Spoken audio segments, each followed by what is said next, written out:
The biggest loser here in our neighborhood, immediate neighborhood, apart from China, is Pakistan. Ladies and gentlemen, this war has been unprecedented and this war has been sudden, and it's day 8 of the war. We've seen the pictures coming in, the different countries joining the war. It's almost like a mini world war with over 30 countries now directly or indirectly involved. To make sense of what we are seeing on our screens, the different players in this war, I have with me today Major General Rajiv Narayanan, AVSM, VSM. He's a professor of practice, strategic thinker, writer, visiting fellow at CLAWS, member Chennai Center for China Studies, and he's also a professor at IIT Madras. Good to see you again, Major General Narayanan. Thank you, sir. Glad to be on your platform once again, though after a while. After a while, you're right, sir. We will talk more often, that's a promise from my end. General Narayanan, your analysis of the war so far? Well, what we need to understand, two things. When any country goes to war, they always decide an end state for that war. What exactly is the end state desired in this war? And the other is, what is their notion of victory when they feel that they need to get off? These two, at the moment, there is no clarity. If you believe the Omani diplomat who had orchestrated or managed the talks between the Iranian and the American delegation, he claims that the Iranians had accepted everything. Every point that the Americans wanted Iranian to accept, they had accepted, and that they were just looking forward for the Geneva meeting to finalize the draft of the deal, which would then be signed. If that be true, why did US go to war? For what? To me, the larger picture are 2-3 things. A, China gets sorted out. Between 30 to 50% of his oil is disrupted. If Iran thinks he can shut the Straits of Hormuz and permit either Russians or Chinese to take the oil out, I doubt the Americans will permit that. And they have the strength and the clout to block it. So if you take Venezuela and if you take Iran, both official oil that was coming and the shadow fleet, it's a big hit that the Chinese have taken. Geostrategically, since the Chinese response has been next to zero, if they're playing in the background, that's a different issue. I'll come to that a little later. Influence-wise, they're losing a big time in West Asia. There was a paper written by Lieutenant Colonel Ralph Peters of Redrawing the Borders of Middle East, published in 2006. When I was DA in Tajikistan, I got that paper from the Americans in 2004, written, I believe, in 1998. Iraq, 3 parts, done and dusted. Syria, Kurd area and the other areas, done and dusted. Hezbollah, the Lebanon is supposed to go back to being a Christian country. That's work in progress. Pakistan, done and dusted. That KP is off their control. Balochistan, the Retd doesn't run. So that is part of that map. Iran. Well, people have to understand the terrain of Iran. It's massive. It's massive. It's twice the size of Afghanistan. It's a very mountainous terrain. If you look at the 3D map of Iran, it's not so simple. There is a chatter that, okay, the Kurds will fight. I'm sorry, the Kurds are going to, if and when they come in, they'll fight only in a small northwestern part of Iran, which is Kurd predominant. Will the Azeris come in the northern area where about 4 or 5 districts are Azeri predominant in Iran? Will they come in? That's a moot point. How much of BLA will come in to take over Sistan, Balochistan is a moot point. I think that is what the Americans are looking at. If you want a regime change, because it is I would say it is dichotomous, because, or rather I would say there is no clarity on that.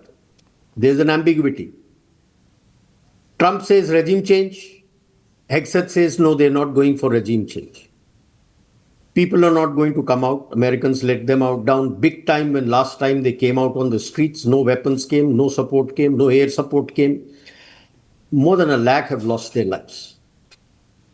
And if the Americans or Trump felt that the people of Iran will come out on the streets by one statement of Trump, that's all over, because he made a statement that America will always have the influence to decide who rules Iran. That's all. People are very anti the Americans that Americans are interfering. So what happens to the rest of the people? People are not talking. People are talking of oil and gas. What about the food security of the other Gulf nations? More than 80% of the food comes through the Straits of Hormuz. They're not food independent. So gradually over time, the Gulf countries, the Shia crescent is going to face the brunt. They're all desert countries. They have nothing to grow. Their economy will take a very big hit. Oil and gas can't get through. The economy depends on that. So the Gulf countries are up a gum tree now. They wouldn't have the economy because I don't see this ending in a hurry. You may keep knopping off their headquarters and IRGC headquarters and other things. It doesn't make a difference. There is a hierarchy in place and the others will keep taking their command and control positions, and they're all underground. Now, if you look at the IRGC and Basij, they are spread out over every province, 31 province that they have, every district level, almost every street and rather city and villages, they're there. Who will fight them? Nobody. Then the chatter comes about we getting hit for the oil and gas. Yes, but you forget 4 VLCCs are already there in Venezuela. 2 have already taken off. 4 million barrels are coming from there. In the high seas, Russian oil, 9 million barrels were pending that are being sent to you. Yeah. Or the US may feel happy and say that, okay, we permit you to buy. We are taking no orders from them. The month of February, 1 million barrels per day came from Russia. He was the largest supplier, single largest supplier for you. So more oil is going to come from Russia. Gas, you're already talking to Russia, US and Australia. Yes, maybe for a week or so, there may be a little bit of turbulence, but you have adequate reserves. The government reserves of gas, I won't call it strategic reserve. What is available with them is ranging anything from 21 to 30 days. Other private players who are there, I don't know how much they have, but 30 days you do have. As far as oil is concerned, they have said they're going to release 74 days of stocks from the emergency stocks. Last I knew it was 120, tending to go up towards 180 days of fuel, 74 days. And our oil minister has made a statement openly that the oil and gas prices are not rising. Any rationing in the interim which will take place is only for the industry. So the 3 countries who will go laughing to the bank. Russia. Now that the Gulf oil is blocked, the globe cannot do without Russian oil. Or Russian oil and gas. And number 2 is India. Number 3 is the US. Oil and gas, you will make a killing. Today, with the Gulf shut for oil and gas, you are one of the largest supplier of refined crude oil to the world. Venezuela is going to give you 1 million barrels per day. The Gulf had catered for about 2.7 million barrels a day. Russia has said that as much as we want, he is ready to give.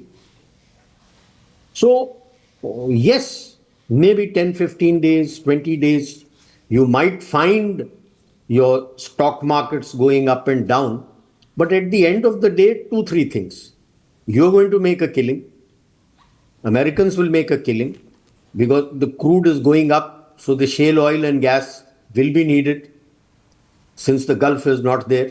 Russia is going to make a killing. Where does that leave Ukraine? Suddenly you find Ukraine is irrelevant.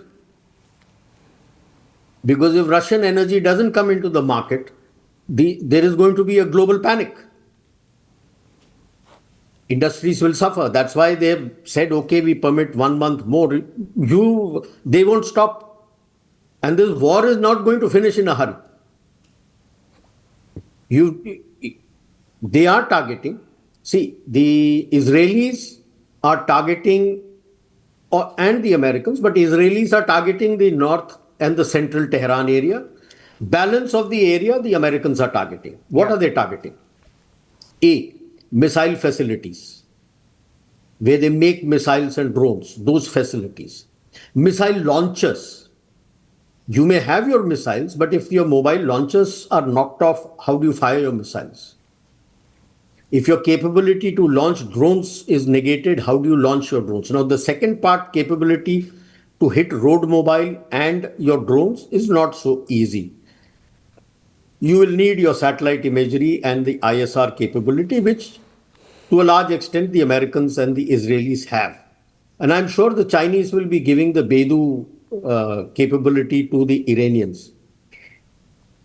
To the larger public, I would say, yes, sanctions were there. How was this government surviving? 2019, they shifted to Bitcoin. They are mining Bitcoin big time. The cost of a Bitcoin for the Iranians is anything around $1,300 to $1,500. And at today's rate, the profit margin is well over 70,000 per Bitcoin dollars. That's what they have been giving. And you know that there has been technology sharing post the 12-day war in June, when they launched the Fateh 1 and Fateh 2 hyperglide vehicles. That, to my mind, is Chinese technology having been given to them. The Iranians may say, no, this is homegrown. I don't believe it. If you had it, you would have fired it in the 12-day war. You didn't fire it. This is the first time you have fired it, and after that you have not fired. You may call it Fateh 1, Fateh 2, whatever you may want to, but this is what it is. Very difficult to stop the drones, because today, as you see from Gulf War and even how Iranians do it, it's more like a cottage industry. Yeah. It's more like a cottage industry. So if the Americans think, or the others think, that they're going to stop the drones, I have my doubts. It's a matter of time. How much longer can the Iranian missiles last? Concurrently, how much longer will the American and the Israeli stocks last? About a couple of months ago, there was a lot of chatter on the net, as far as the Americans are concerned, Yes. for helping Ukraine. They are running out of stocks themselves. So, once the Iranians run out of stock, it is asymmetry. Then they will go into the asymmetric warfare. They will make use of Hamas, Hezbollah, Houthis have not stopped. Yes, they are facing tremendous pushback, but they are fighting. Yeah. For the northern arc, which is the Shia predominant, this is an existential threat. And you clearly see a southern arc of a crescent of the Sunnis coming up, which they expect that they will support the Israelis. But in that, a very prominent statement has come from MBS. As a state policy, Saudi Arabia is no longer going to follow Wahhabism. And number two, he has made a statement that he is amenable to revising the Sharia laws to be in sync with the current societal norms. Yes. These are very big statements coming from the birthplace of Islam. Yeah. So that is what it is. I see it a very nasty effort going in. So, Moment the Kurd and the Baloch area goes, will the American have a notion of victory and say we are pulling back? A stalemate will give victory to the hardliners, because you may do as much of aerial bombing. If you don't have boots on ground, it doesn't work. yeah. So, When you went into Afghanistan, you had the Northern Alliance, but after that you had to put your boots on ground. You went to Iraq, you put your boots on ground. You went to Syria, you had the Syrian forces available to you to fight, and you could weaponize them because of the long border with Turkey. So, in fact, You went into, you So- went into Libya. Yeah. You had an opposition under Haftar, and you could all sides could arm them because of the long coastline. yeah. You have nothing in Iran. There is no opposition in Iran. Sir, this is. Whose boots will come there? So I wanted to Yeah. get you to this point because we were trying to look at some data of what the Americans have said on record and how, of course, it's been changing in the last 7 days. Started by saying we have 4 objectives: remove the regime, destroy the navy, etc., ensure that Iran is, they defang them, etc. And then Donald Trump said we are ready for a 4-week war, if required longer. And then you had the CENTCOM and Pentagon yesterday, if I'm not wrong, say that they're ready for a war till September if required. Now, that aside, I know you have very little time. I want to bring you to the point of China. You're a China expert. You're very aware about what's happening within China. And I took your point when you said one of the biggest losers in this entire war in the Middle East will be China. What is China's role in this war? Point number 1. Secondly, how are they helping Iran in this war? Your takeaways on that? See, as far as China is concerned, they will be sharing their weapons technology and assisting them because they have a land corridor through which they can come in. And nobody is going to stop them. If people think that the Central Asian republics will stop them, I don't think so. So they do have a land corridor. There is not much that the Chinese can do because they have a tremendous power struggle going on within China today, even as we speak. This time round, the split is within PLA also, pro and anti Xi Jinping.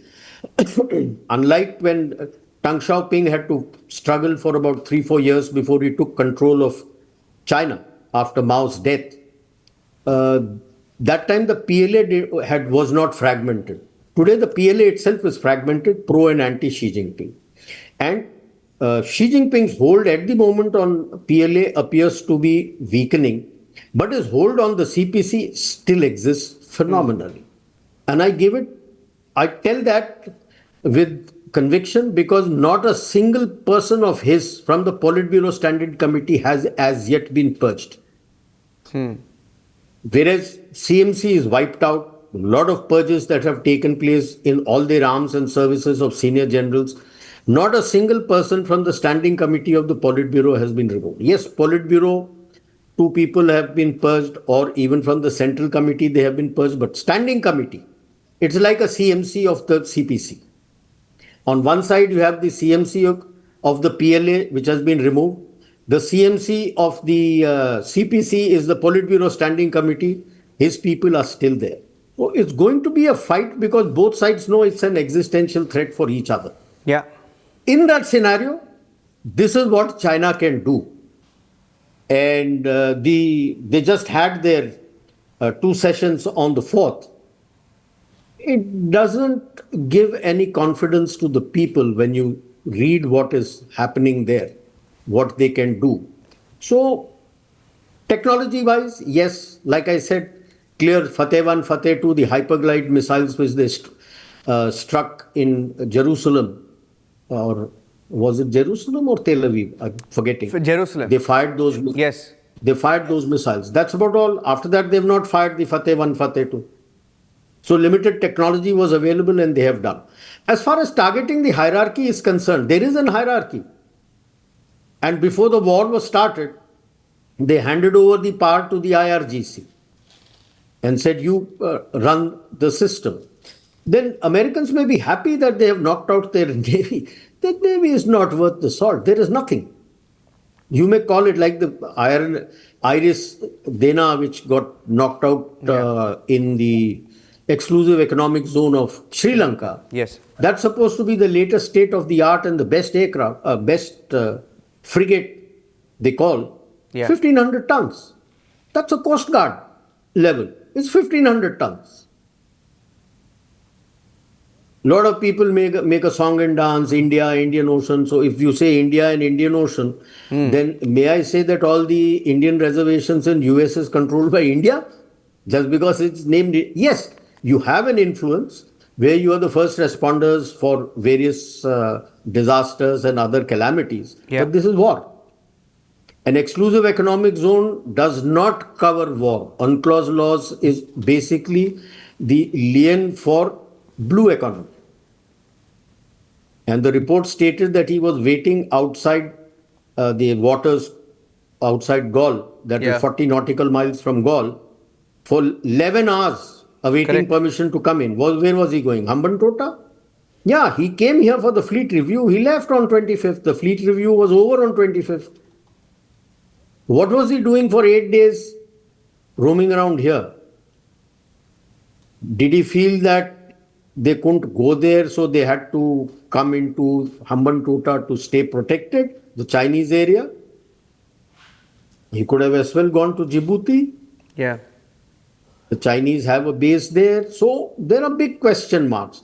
People say they should have given a warning. Hello, it's a submarine. Okay, the submarine comes up and gives a warning, and these people fire at the submarine and submarine gets hit. Then what? Yeah. Then they say the sailors had to be rescued.